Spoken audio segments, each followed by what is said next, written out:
Now, let me tell you how it works. We are regulators, we are not operators.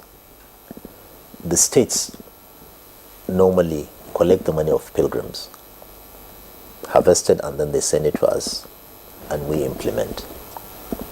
So a refund are normally getting from the states, as it were, not from NICON. But is it possible? Absolutely, absolutely. One other strategy we came with, and which they were in agreement with us, is, look, going forward, having experienced what we experienced in 2024, the uncertainties, encourage those that have even deposited, based on trust between yourselves, to make that a deposit for their 2025. But if they desire to be refunded, by all means give them back their money. That is your own call, not ours. And I think some of the states have written back to us that most of those that are unable to complete and were unable to get the subsidy because they came in late have decided to left their monies as deposit for 2025. All right. Would you also like to speak? You did say you'll explain later. The one that committed suicide. Well, alleged also. Well, Victor, is not suicide as such. I mean, it's just unfortunate. Like we've said, without sounding derogatory, the truth still remains that 80% of our pilgrims are my people. They are village people. 80%, if not more. Some only have the opportunity of seeing the state capital when they are called to come on board the airplane to Saudi Arabia.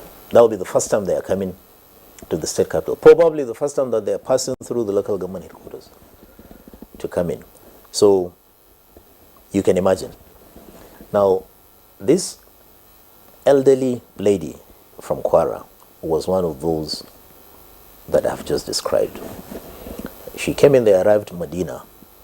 But then, prior to the arrival of pilgrims, there's normally an orientation which we give to our officials and insist that they impart it on the pilgrims as they arrive.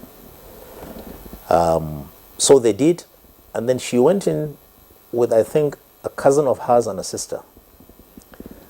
But the arrangement is, once you go in from the lobby of the hotel, rooms were already shared and distributed because we encouraged the pilgrims to go in groups this time around. And it worked. So Group A of 45 pilgrims, you are going to be on the first floor. You are going to be in rooms 1 to 10, for example.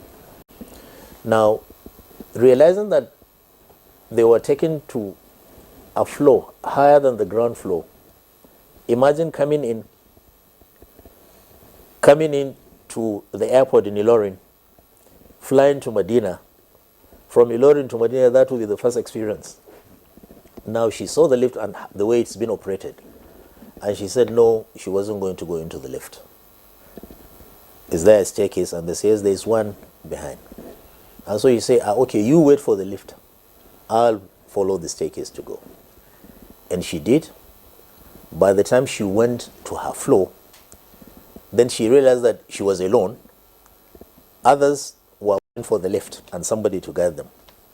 Then I think something happened. She now started shouting, where are my sisters? Where are my cousins? They're still downstairs. And then she peeped down and said she decided to just come and join them. Oh.